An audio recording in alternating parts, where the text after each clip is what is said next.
Yay! Okay. Let's see. Does the next... Okay, that's good. All right, let's see if we can actually get the... Okay, everyone already had a chance to look at this for about 10 minutes. All right.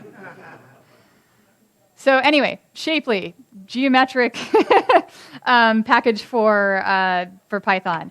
So anyway, we're going to talk about Shapely specifically in the context of maps and in the context of data visualizations for maps, okay? So we all know that maps are great. This is how I got here yesterday.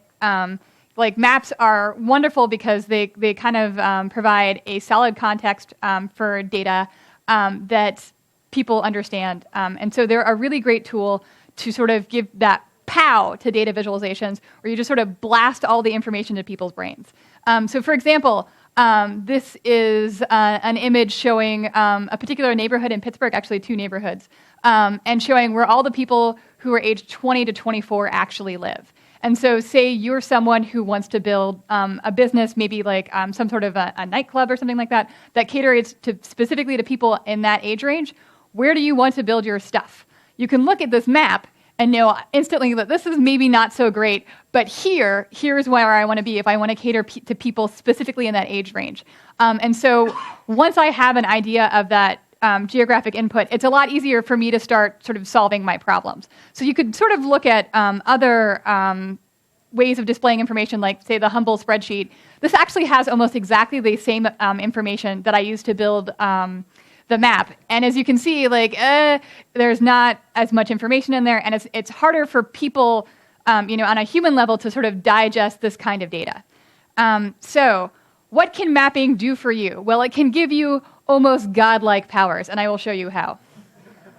Okay, so take this ordinary map of the United States, and this is what I say that I can do thanks to Shapely and geospatial databases and data.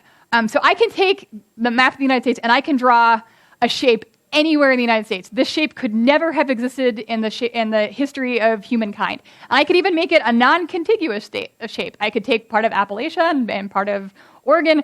I don't care. And I can take that shape that has never before existed in the history of mankind, and I can tell you exactly how many people are cat enthusiasts who live in those specific areas. And not only can I tell you who are the cat enthusiasts, I can tell you who the cat enthusiasts are who love gourmet cooking. Like a very, very specific thing. But I can tell you the people who smoke and who like to ride on cruises, and maybe they also make a certain amount of money. I can tell you all kinds of things using the magic of data and the magic of mapping. Okay, so let's just look at the basic structure for doing this kind of thing. So my basic input resources are geospatial data. So geospatial data is any kind of shape set. Like if any of you guys are familiar with Esri or those kinds of things, there are all kinds of free things available on the internet. You don't have to go around like drawing what the state of Georgia looks like. This stuff is for free from our Uncle Sam. You can get counties, states, their zip codes are actually called ZICTAs because they're based on postal routes. You can get all kinds of information, and it's free, or you can pay for some other stuff that might be a little slightly different. And you can have source data, and the source data can be anything. It can be from anywhere as long as it's got one element in it, and that is just a geospatial element. It doesn't actually have to have the information about the shape or anything about that, but if it has like a zip code, just the 5-digit zip code, or a 9-digit census tract, anything like that. If you have that kind of information, you can bind those two things together in a geospatial database, and then you can write your code using packages like Shapely, which is the one we're going to talk about specifically, and using all of those things together, you can make a cool map and tell me exactly how many people like cats and in what areas. So let's talk a little bit about geospatial databases. They're kind of new to MySQL, not that new, and there's a bunch of different things. It's basically, in an ordinary database, you can have something like text or a number. And a geospatial database is just taking sort of spatial information, and it treats it a little bit specially, but it stores that information in ways that you can look it up, modify it, anything that you would do with a normal database. And so geospatial databases, I work specifically with MySQL. You can store things like points, lines or multi-lines. You can store polygons or multi-polygons. And what geospatial databases are pretty good at are you can do sort of select statements on your geospatial databases. And so say I have a set of points and I have a particular polygon. I know, let's say I want to do this really fast, so I draw a bounding box around my polygon. I can tell you what points are in that bounding box fairly quickly. And if you have MySQL 5.6 or above, I can even go as far to say that this point right here is or is not within my, my polygon.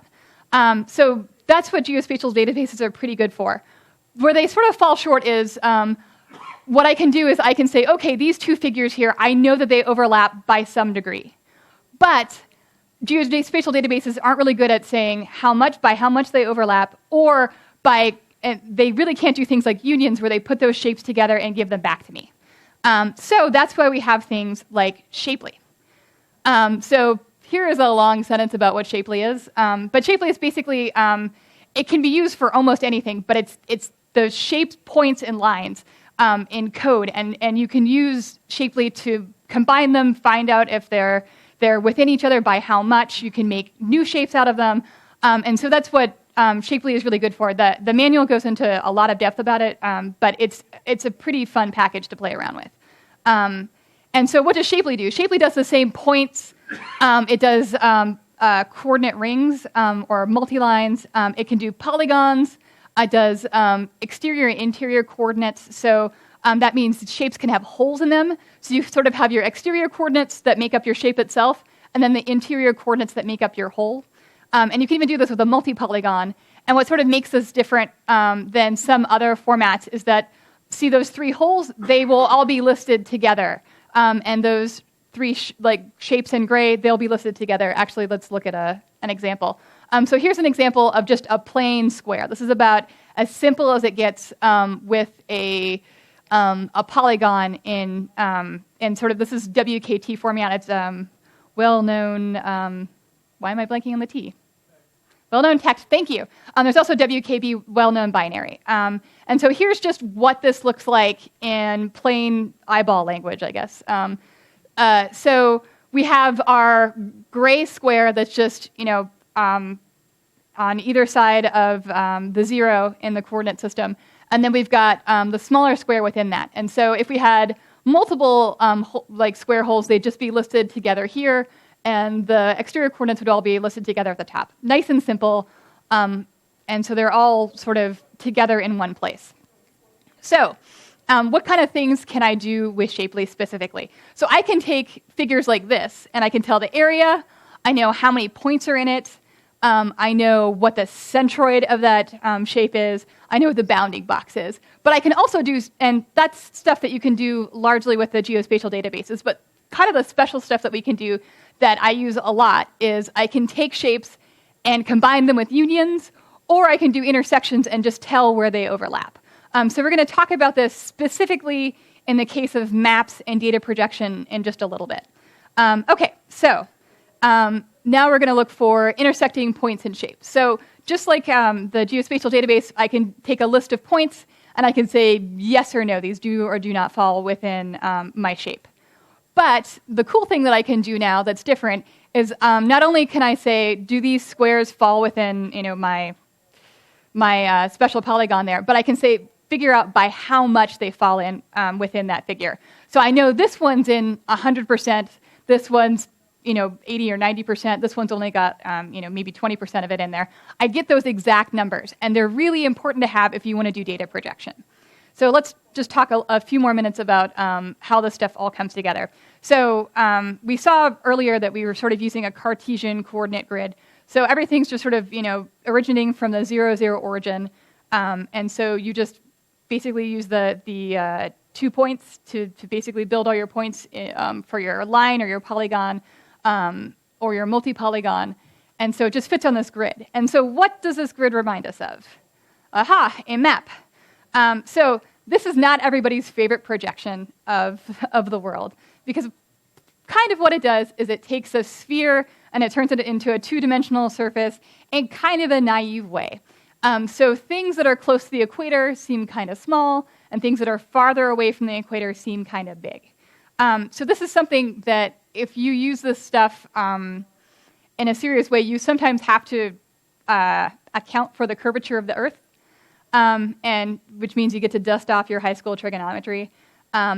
Luckily, other people have already figured this stuff out and tested it, so we can talk offline more seriously about controlling for the curvature of the Earth. But just keep in mind that sometimes Montana will seem a lot bigger than Texas, just based on where they are on the globe.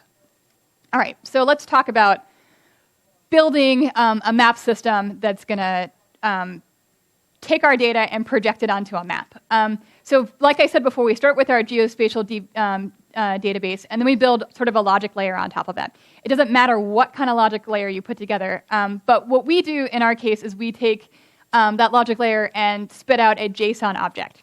And the JSON object will contain the coordinates for whatever shape or point we're building, and it will also contain information on whatever data we're projecting that might be particular to that shape. So, for example, we get our United States, and we build the stuff on the front end using Mapbox with the help of Mapnix and OpenStreetMap. We stopped using Google Maps a little while ago just due to the change in terms of service. Some of you are nodding. So if you want to do mapping in any kind of professional way, I would seriously consider OpenStreetMap just from a cost and terms of service perspective as being a pretty good deal. Okay, so let's talk about how we actually combine data to build these maps. So, so my company works for pretty big companies, and we borrow their data because it's crazily expensive. But there's some stuff that's available for free that I'll talk about in a little bit. But we end up with data like, cats and gourmet cooking. Do you like wine? How much money do you have? How do you use the internet? What kind of personal information do you have? And it's really easy to take all this stuff and put it in one place. And you can combine data in the way that I'm going to show you. So here's sort of just a real-world example of how we sort of do this data projection. So this is something we built for Comcast. So Comcast is a pretty big company. They've got thousands of people. And they get lots and lots of data from lots of data sources, and they spend millions of dollars on it. And the thing is, despite having thousands and thousands of people who work for them, only a few people know how to use any one data set, and no one knows how to use all the data sets. And so our goal is basically to take all of this data, put it in one place, and make it easy for people, like normal people, not nerds, to understand. And so we take the data and we make it easy for the CEO to use all the way down to the salespeople on the sales floor who may not know anything about math. And so what we do is we take things like, we have data on every single car registration from now back to 2009. So every single car, new or used, that was sold in the United States, we know from where it was sold and who it was sold to. So if you're a car dealer, which is one of Comcast's main customers, they sell, like Joe Bob Ford, yeehaw.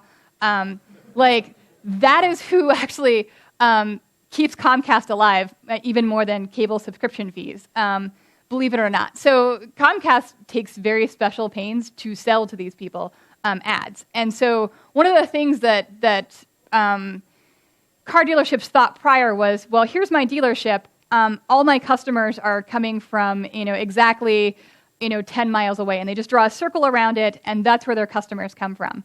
But we can prove through the magic of data that it's actually not a circle. It might not even be contiguous because we know exactly where the people who bought your cars live. And so we can take that data, and so that's where the people live who bought the cars is that sort of dark outline, and we can project it over onto what are known as ad zones. These are a special geography that exists only for Comcast, so we have to build them. So I'm going to show you how we do some of that stuff to make this map happen. Okay, so also let's just take a second. So here is one of our data projections. This is actually where we are right now. And this sort of puts kind of abstract data into context. So for example, this is everybody who is interested in foreign travel in the immediate area. So this covers like the 2 zip codes around here. And so I did this before, like just an hour ago. So this kind of stuff has to be done in real time, which means that we can build these kinds of data projections, but if they aren't done for a week, they're useful to no one. So the idea is that not only do we build these data projections and we build them as accurately as possible, but we also make sure that there's something that happens in a timely manner. Okay, so how do we build new geographies? So the first thing you can do is the hard way. You can basically go on the surface of the Earth and draw individual points and make your shape that way. And some people do that. Some people do that for a living. There's a lot of people with GIS degrees that are basically drawing points on the surface of the Earth to map watersheds, all kinds of things. So that's the first way that you can start to build your shapes. The next thing you can do is, and this is nice and easy, is you can take a selection of points and then draw radii around those points. And so you get nice circles, and they're very easy to build using Shapely. So Shapely has the point within its library. So you can draw a point, and then what you can do is draw a buffer around it. So in this case, I took a point and I drew a 1 mile buffer around all of these points. These are places where my company has been located in the last 2 years. We've moved a lot. And so you can see what's in the area. So that's one way to do it, a pretty simple way to build shapes. So the next way, and this is what I do all the time, is you can build shapes out of other shapes. So we talked about union earlier, where you took a shape together and you sort of fuse it using the union operation in Shapely. So what I did was I took this series of census block groups, and this actually ends up making a rough outline of the county where I grew up. It's Clayton County, Georgia. So I can take that and make an entirely new shape because we want to account for some of this highway traffic over here.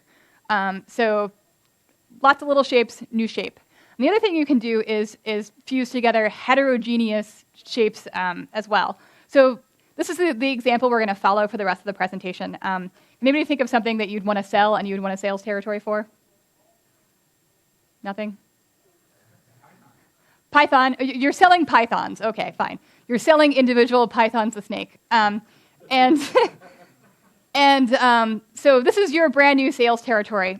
So you share the Pittsburgh area with somebody else. So this guy got all of these counties over here to the west, but you get these eastern counties and you get the entire Altoona DMA. And a DMA is called a designated market area. Anytime you, so it's basically a rough outline of where media markets are. That's where it's used for more than anything. So when you have your local news station, there's a local news station for Columbus. There's one for the Altoona, Johnstown area. There's one for Pittsburgh. And the broadcast signals might overlap a little bit, but the people they consider to be their audience live in these specific DMAs.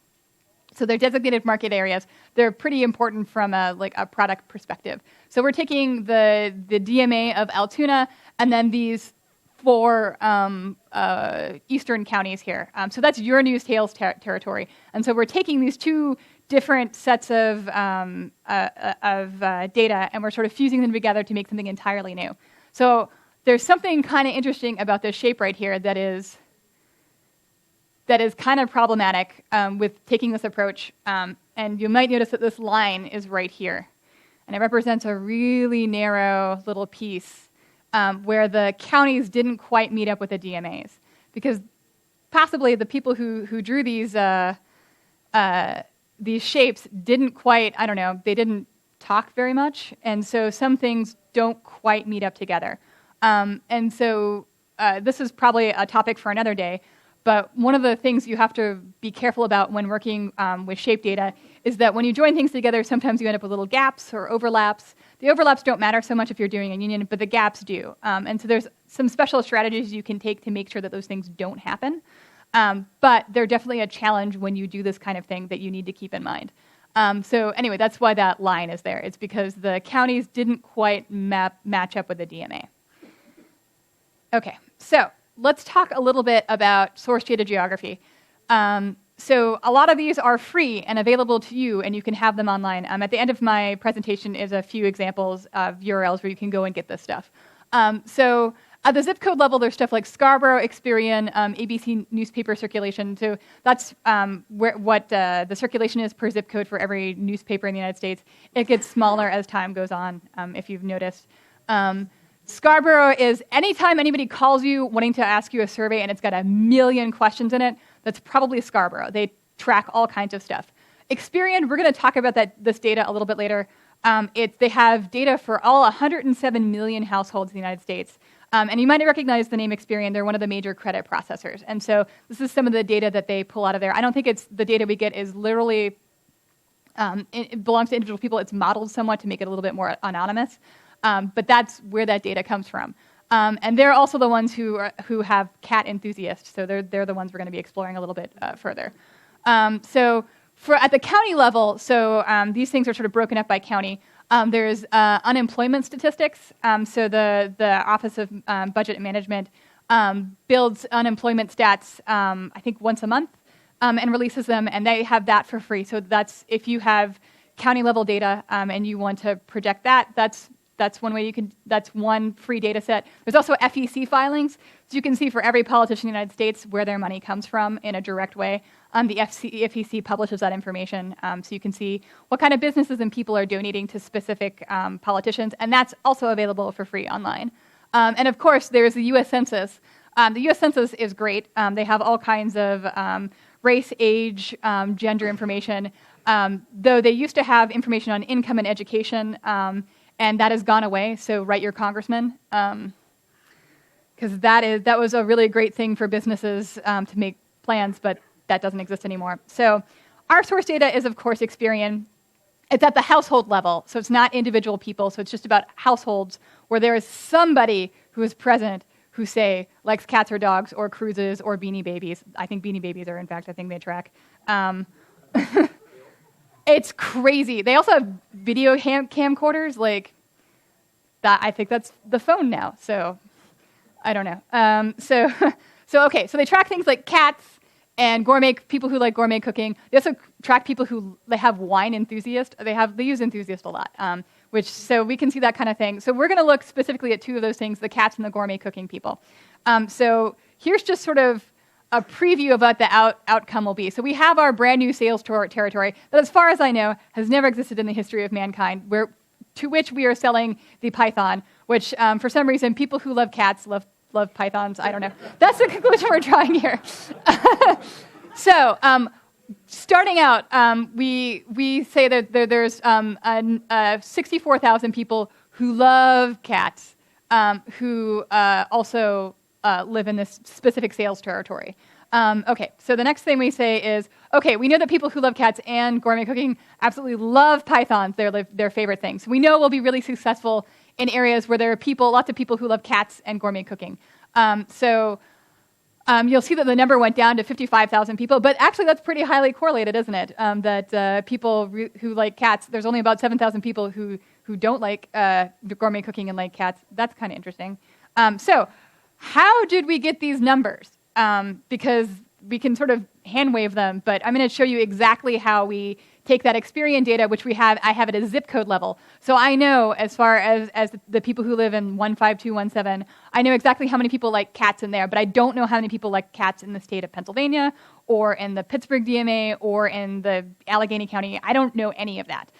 But I can take the individual pieces of knowledge that I have and I can project them into the larger space. So the first thing we do is since Experian is at a zip code level, we take our new sales territory and we find every single last zip code that overlaps with our new sales territory. And so you'll see that some of this is kind of messy. So you'll see that there are some that just stick in a little bit, some that are all the way in, some that are in about halfway. So the ones that are in all the way are kind of easy. We know that we dump all the cat lovers that are in here into our total. But when we have people who are sort of on the borderline, what do we do with those particular zip codes? So we're going to look at a specific zip code. This is Kiski. I'm sure everybody knows and loves Kiski, right? No. It's a city in rural Pennsylvania. So we know out of that total zip code, there are 953 people who are cat enthusiasts and also love gourmet cooking. So when we look at that a little bit closer, we know that only about 44.246% of that total zip code is actually in our sales territory. So I don't care about selling pythons to these people because that's Bob's sales territory and he will cut me if I try and sell to people there. So this is my sales area and I'm sticking with it. And I don't. So to get my total number, I take that particular area, and I take that 44%, and I multiply it by the 953, and I get 422 people. So there are a couple of assumptions that I'm making here that are maybe not right, which is that the people are spread uniformly over the zip code, which is not necessarily true. I don't know that. Like, everyone could be living here, or they could be living up there. I don't know. So what do I do in that situation if I want a more detailed answer? What I do is I break it down into smaller pieces. So right now I'm overlapping all of the census block groups, which are pretty tiny geographies compared to zip codes. And so you can see that, like, this is broken up by population. So more people live here than here, but really what we care about are these tiny guys because they add up really fast. So this is actually where the city of Kiski is. And the city of Kiski is actually mostly in my sales story, not Bob's. Suck it, Bob. So I have the same 953 people who are living in that zip code, but because I know that by breaking it down to the census block groups, I know that 53.32% of the total people, more for me, live in that sales area, and so I know that there's a total of 508 people. That's my estimate based off of that breakdown. It may or may not be exactly like that, but this is as good as I can get with the amount of data I have. So what is the actual result for my entire sales territory with my cats and my cat and gourmet food lover people? So I know that there are 55,913 households who, in this entire sales territory, who are cat enthusiasts and also interested in gourmet cooking. So how did I calculate this?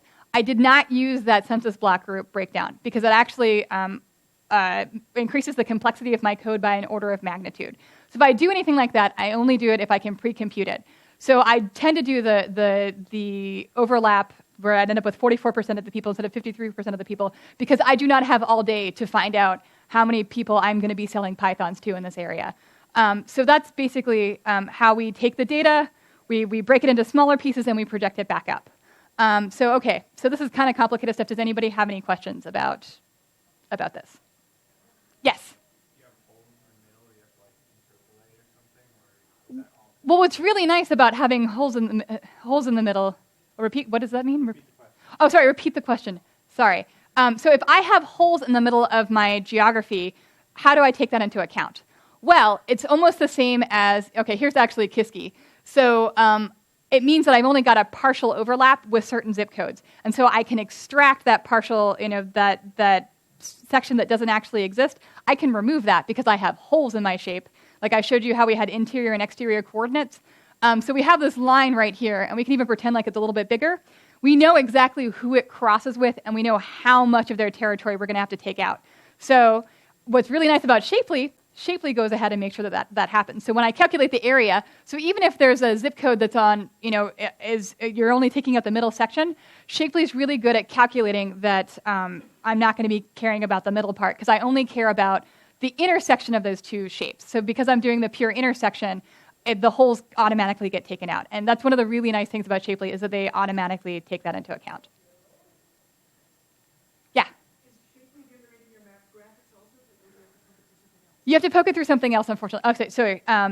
So how are we getting the graphics from basically projected onto our map? So Shapely does all the calculations, essentially. I use it to basically get the data and also to fuse shapes together to give me a new shape.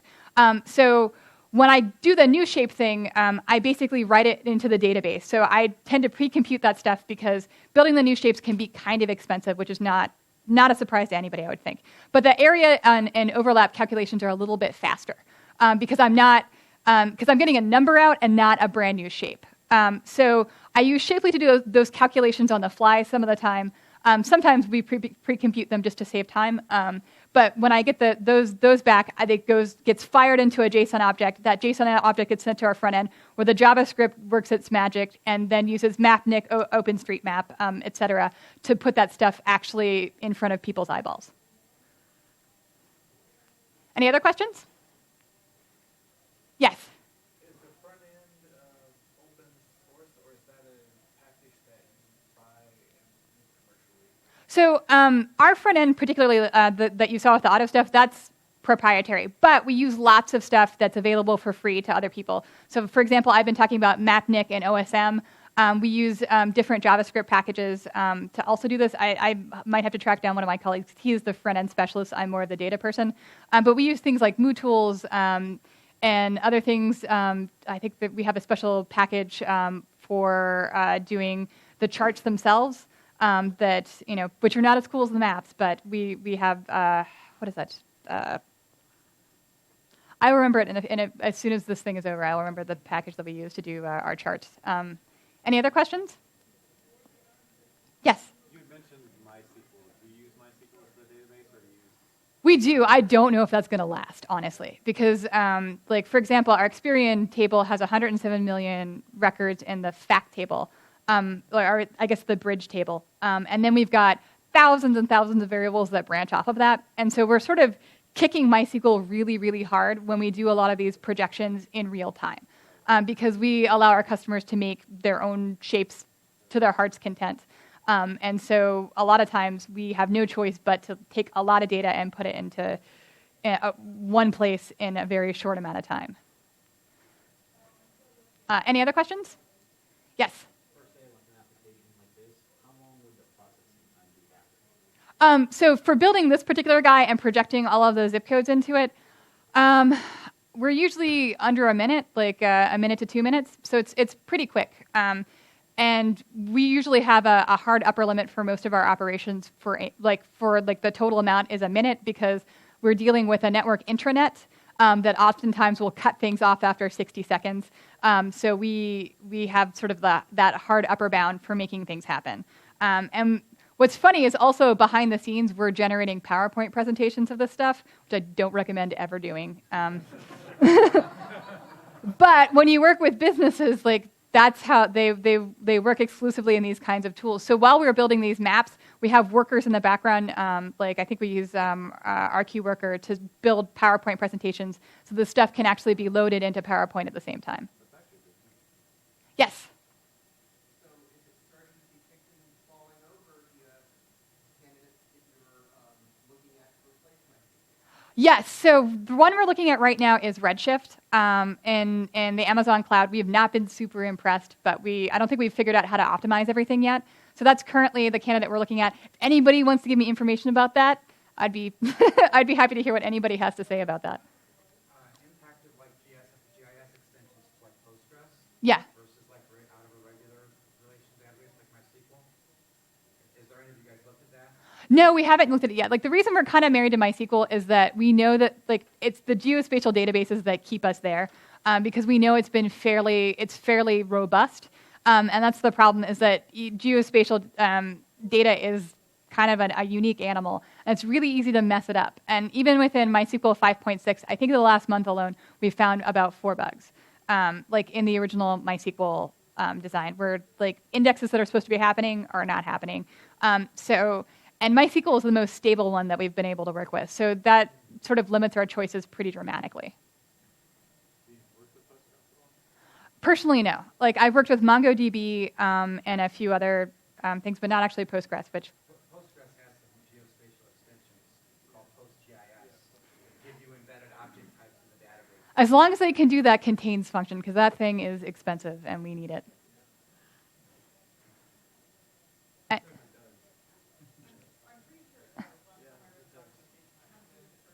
All right, we shall look into that.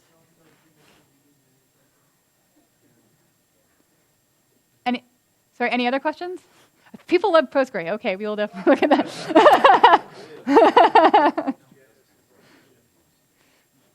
Okay, any other questions? Well, thank you guys for letting me talk. Thank you for being so patient with the technical difficulties. Thank you, guys.